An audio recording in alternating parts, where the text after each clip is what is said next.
Karena damai sejahtera dari Tuhan bukan bersifat menenangkan saja. Damai sejahtera Tuhan itu bersifat menuntun. Always damai itu memimpinmu in every way. Di setiap jalanmu. Banyak paradigma Kristen kita, kalau kita bilang Allah itu sumber damai sejahtera, maka itu artinya ketenangan. Bagus, baik bahwa damainya menenangkan, tapi lebih dari itu damainya menuntun. Kita diarahkan memasuki langkah-langkah Tuhan. Kalau yang kita ikuti itu tuntunan dan langkah Tuhan, ada jaminan bahwa itu air yang tenang, yang segarkan jiwa. Itu perjalanan yang bebas sesat dan bahaya gitu. Pada kesempatan kali ini saya akan menyoroti khusus tentang tema dipimpin Tuhan di masa bahaya. Kita hidup pada suasana dan masa yang saya boleh sebut bahaya dalam beberapa hal. Oleh karena itu saya ingin soroti khusus pada kesempatan kali ini untuk saya mau menekankan betapa masanya saja sudah berbahaya, apalagi menjalani masa hidup saat sekarang ini tanpa dipimpin Tuhan. Itu bahayanya double. Oleh karena itu, saya mau ambil pembacaan ayat firman Tuhan pada kesempatan kali ini, yaitu dari Mazmur 23 ayat 1-4, di mana ini pemazmur Daud mengungkapkan bagaimana Tuhan Gembala kita pimpin di jalan-jalan kekelaman. Luar biasa, Alkitab menuliskan, Tuhan adalah gembalaku, takkan kekurangan aku. Ia membaringkan aku di padang yang berumput hijau. Ia membimbing aku. Dalam versi bahasa Inggrisnya, lead. Ia memimpin aku ke air yang tenang dan menyegarkan jiwaku. Itu artinya memimpin kepada berkat dan pemeliharaan. Ketenangan jiwa, pemeliharaan, penyediaan, berkat Tuhan. Dikatakan ayat berikutnya, ia menuntun aku di jalan yang benar. Kata menuntun juga pakai lead, memimpin. Nah, ini artinya di jalan yang benar. Oleh karena namanya, ini artinya Tuhan memimpin kita menjauh dari bahaya dan jerat atau kesesatan. Nah, terus kemudian disambung dengan ayat yang keempat, sekalipun aku berjalan dalam lembah kekelaman, aku tidak takut bahaya, sebab engkau besertaku, gadamu dan tongkatmu itulah yang menghibur aku. Nah, dalam hukum penafsiran Alkitab, kalau satu kata ditulis sebanyak 2 kali, maka harus mendapatkan perhatian yang khusus. Nah, di ayat-ayat yang kita baca tadi, yaitu di Mazmur 23, maka kata memimpin itu ditulis 2 kali. Sebelum ayat di bawahnya bilang tentang melewati masa bahaya. Jadi penting sekali menekankan kepemimpinan Tuhan di masa-masa bahaya. Supaya kita mengalami perlindungan, supaya kita dibawa ke tempat-tempat pemeliharaan. Nah, itu bisa hal-hal yang pada konteks hal yang sangat natural, sangat harian, seperti rencana perjalanan Anda. Di masa-masa seperti ini, Anda pun perlu melibatkan kepemimpinan Tuhan. Nah, kepemimpinan Tuhan di Alkitab, kita bisa lihat dalam beberapa peristiwa di Alkitab yang menggambarkan tentang kepemimpinan Tuhan yang akurat dan detail. Saya ambil contoh, pimpinan Tuhan atas perjalanan misi Rasul Paulus. Di dalam Kisah Rasul 16 ayat 6-7, maka jelas dikatakan Paulus waktu itu mau masuk ke Asia memberitakan Injil. Setelah dia melewati tanah Frigia dan wilayah Galatia, maka Paulus ingin masuk memberitakan firman di Asia. Namun Roh Kudus mencegah itu. Alkitab mengatakan mereka dilarang oleh Roh Kudus untuk memberitakan firman di Asia. Kalimat berikutnya berkata, setelah itu mereka bergerak, mereka datang ke daerah namanya Misia. Mereka mau mencoba pergi masuk ke Bitinia. Tetapi lagi-lagi Alkitab berkata, tetapi Roh tidak mengizinkan mereka. Saudara harus pahami bahwa ini perjalanan misi. Ini bukan melancong atau wisata. yang kemudian dilarang oleh Tuhan.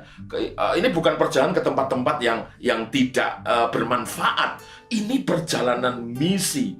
Bayangkan, bahkan soal yang berkaitan sama misi dan memutuskan perjalanan demi mengerjakan pekerjaan Tuhan saja, jelas-jelas perlu dipimpin. Ini yang jelas perjalanan misi saja, Roh Kudus bisa melarang seseorang atau sebuah tim misi masuk ke tempat tertentu. Bukan berarti kalau ini misi penginjilan atau ini misi perluasan kerajaan Allah tidak perlu berdoa untuk pimpinan Tuhan. Wow, betapa pentingnya, apalagi soal-soal lain gitu. Jadi kita melihat dalam peristiwa ini bahwa pintu yang tertutup tidak selalu negatif. Kita nggak bisa bilang kalau pintu pemberitaan Injil atau misi tertutup, itu berarti negatif. Nggak harus dipandang dengan cara seperti itu, karena bisa jadi dalam peristiwa Rasul Paulus dan tim masuk ke Bitinia dilarang oleh Roh Kudus ini, mungkin saja itu bentuk perlindungan Tuhan.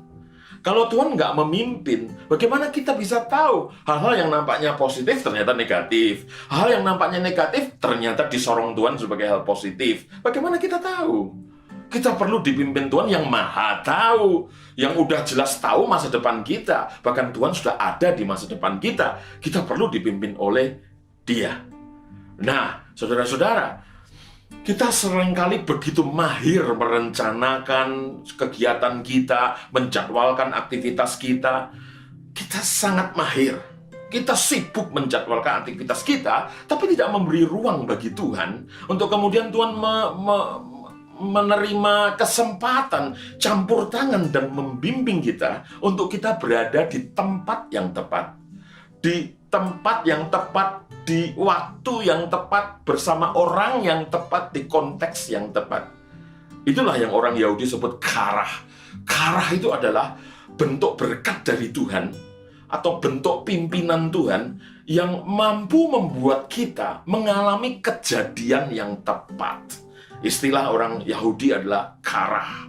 Kita perlu hadir di karah momen, di mana kejadian-kejadian yang tepat saja yang boleh terjadi pada kita.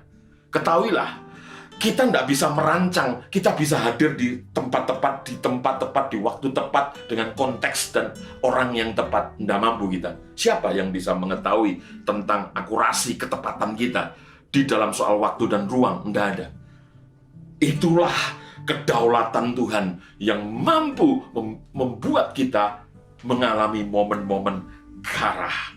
Amsal 16 ayat 9 mengatakan begini, hati manusia merencanakan jalannya.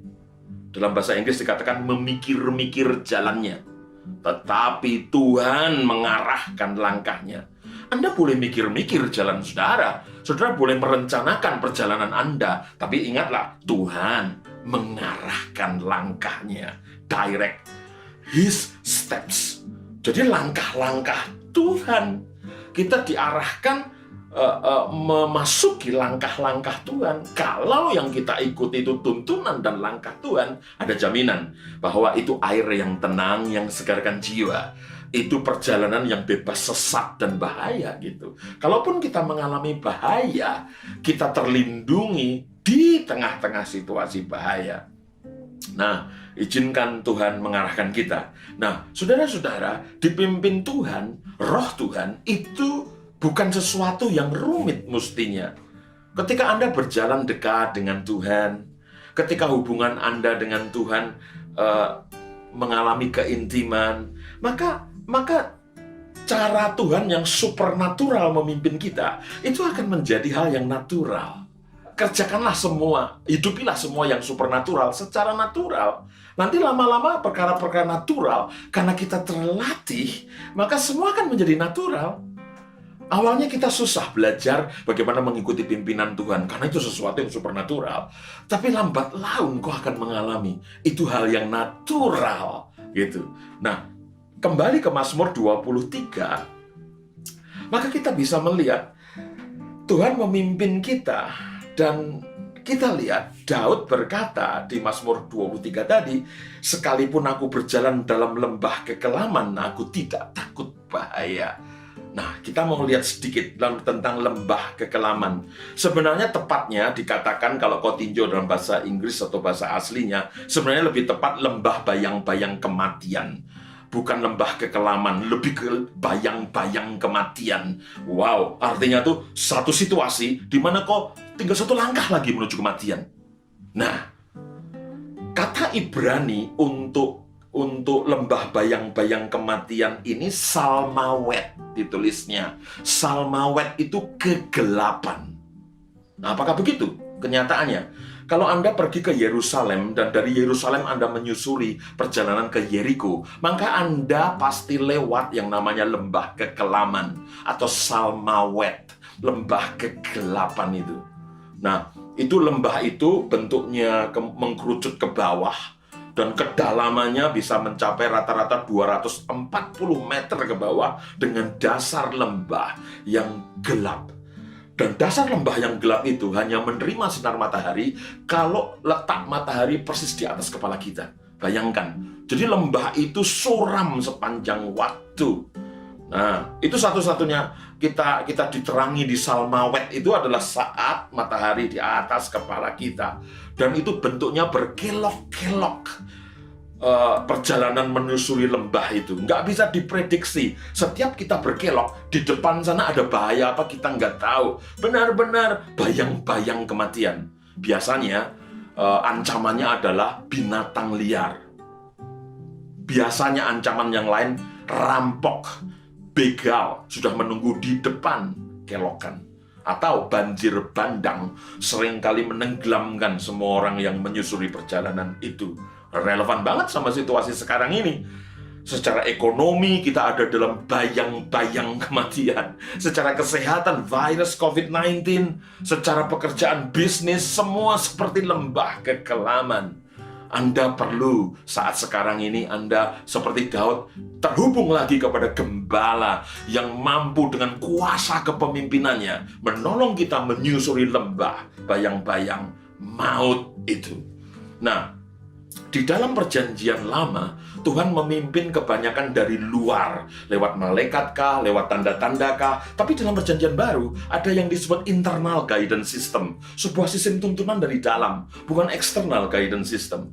Nah, bagaimana dalam perjanjian baru Tuhan menuntun kita? Tentu ada roh Tuhan di dalam kita. Tapi bentuk kepemimpinan Tuhan, rohnya di dalam diri kita, itu adalah seperti yang tertulis di dalam 2 Tesalonika 3 ayat 16. Saya bacakan.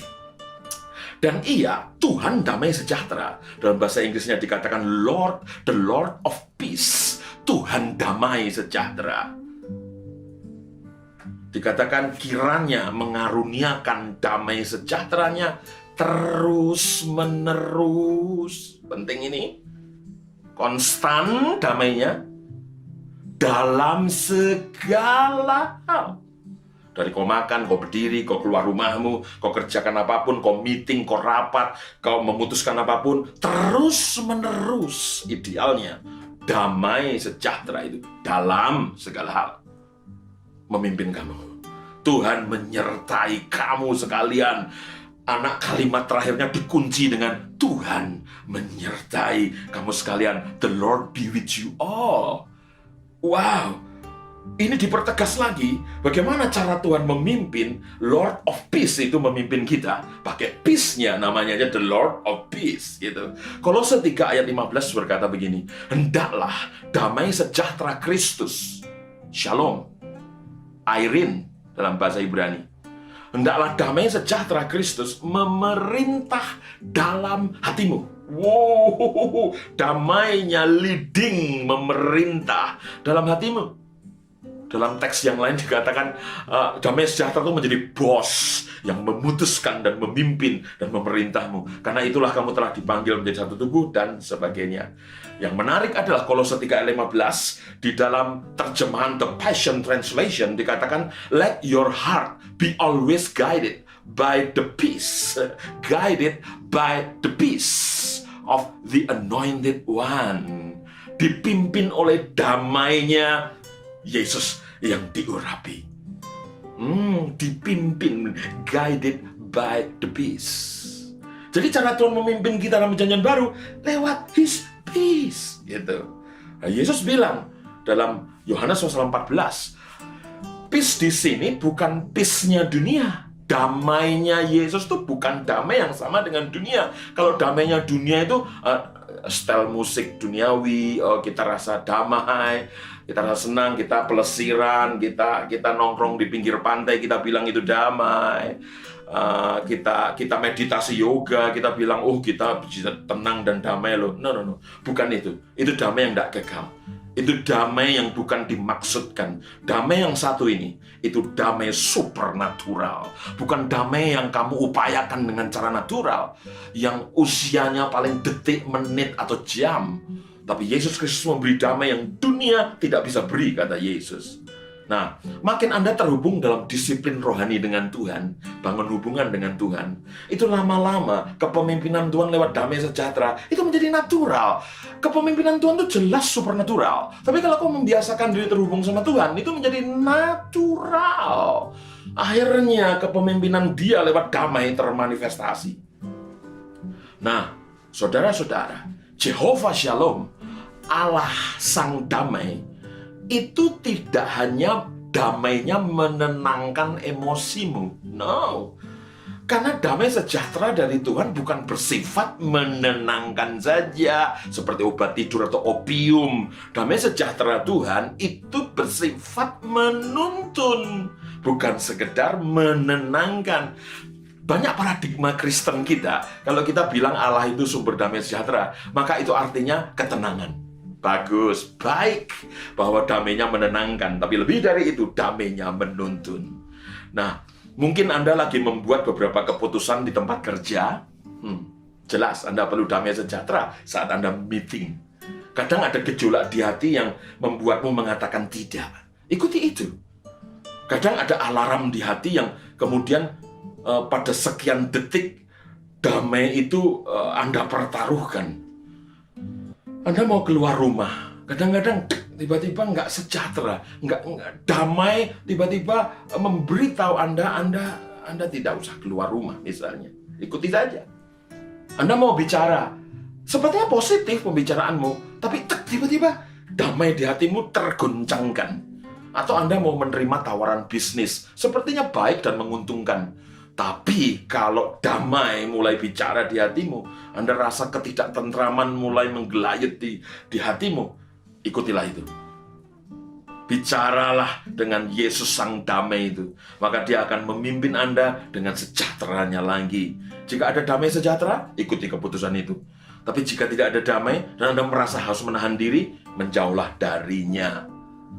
Nah, inilah cara kita menemukan kepemimpinan Tuhan dalam hidup kita.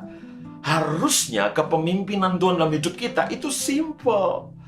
Kalau sulit kepemimpinan Tuhan, Tuhan mendesain kepemimpinannya dalam diri kita tuh didesain sulit. Ya ampun, berarti hanya seberapa gelintir Kristen yang bisa hidup terpimpin Tuhan dong. Kalau begitu sulit banget dong kehidupan di dalam Tuhan. No, harusnya dipimpin Tuhan itu sesuatu yang simple. Jadi Kristen berbagai level manapun bisa menerima kepemimpinan Tuhan. Kalau enggak, nanti yang bertelinga, punya telinga nabi saja yang bisa mendengar kepemimpinan Tuhan. Tidak, menurut saya harusnya simple. Sampai Kristen yang paling sederhana, uneducated, yang tidak berpendidikan pun bisa bergerak dalam kepemimpinan Tuhan. Nah, ingat tadi di dalam 2 Tesalonika 3 ayat 16 jelas dikatakan Lord of Peace. Tuhan itu supernatural, maka Dia punya damai yang supernatural. Dikatakan Alkitab, damai sejahteranya itu terus-menerus memimpin kita dalam segala hal. Terus dikatakan ayat selanjutnya, kalimat selanjutnya dalam ayat yang sama, the Lord of Peace Himself give you peace always in every way. Always, damai itu memimpinmu in every way, di setiap jalanmu. Saya punya nasihat supaya Anda terlatih betul, maka engkau harus terhubung sama Yesus Sang Gembala yang baik. Anda bisa lihat Di Yohanes pasal 10, Yesus menyatakan bahwa dirinya gembala yang baik. Itu menguatkan sekali Mazmur 23, di mana Daud juga mengakui, "The Lord is my shepherd, I shall not want." Tuhan itu gembalaku, aku tak akan kekurangan. Yesus kemudian menegaskan bahwa dia memang gembala. Maka mendengar kata-kata Yesus, itu artinya mempersilahkan kita dipimpin oleh Yesus Sang Gembala. Karena dia gembala baik, dengarkan kata-katanya. Saran saya, kalau membaca 4 kitab Injil, perhatikanlah semua perkataan Yesus. Saya punya Alkitab King James Version. Itu di 4 Injil, kalau ada perkataan Yesus pasti ditulis dengan tinta merah. Jadi kalau dikatakan, lalu Yesus berkata, itu tintanya masih hitam. Titik 2, tanda petik, itu merah. Nah, saya suka sekali meditasi, merenungkan kalimat-kalimat yang dicetak merah itu. Itu semua perkataan Yesus, Sang Gembala yang baik. Waktu kau makan, merenung semua huruf yang dicetak merah itu, kau sebenarnya memberikan dirimu terpimpin oleh Yesus yang mengatakan, aku gembala yang baik. Dan makin kau kunyah kalimat-kalimat dengan tinta merah itu, maka damai sejahtera dari Sang Gembala yang baik akan menuntunmu. Oke? Dan saya punya saran praktis yang kedua adalah, kembangkanlah gaya hidup penyembahan pribadi. Pada saat Daud menyembah Tuhan pakai kecapi, itu Saul yang kayak kerasukan setan. Alkitab bilang dia menjadi lega dan nyaman. Penyembahan itu memastikan bahwa damai sejahtera teraktivasi dan bekerja di hati. Kau disegarkan. Saya sering sekali mengalami pada saat saya hati lagi berat, beban lagi memenuhi pikiran, ketidaktenangan lagi mendera, maka saya mencoba untuk putar lagu pujian penyembahan, lagu-lagu yang deep worship yang saya sukai. Dan hanya 5 menit, 10 menit kemudian ada sukacita yang dijangkitkan lagi di hati saya. Dan waktu saya menyembah bersama lagu itu, entah lewat YouTube kah, entah lewat podcast kah, wow, kemudian saya terhubung lagi di dalam damai sejahteranya. Dan keadaan jiwa yang memang up and down itu dibuat konstan lagi di dalam perenungan firman dan di dalam penyembahan pribadi. Oleh karena itu saya sarankan betul Anda melatihnya ini sampai ini menjadi natural. Tuhan Yesus memberkati, berilah dirimu dipimpin Tuhan di masa bahaya ini, karena gembalamu yang baik tidak akan pernah meninggalkanmu. Ibrani 13 ayat 5b berkata, aku sekali-kali tidak akan meninggalkanmu, dan aku sekali-kali tidak akan membiarkanmu. Apalagi dalam masa bahaya. God be with you always. God bless you.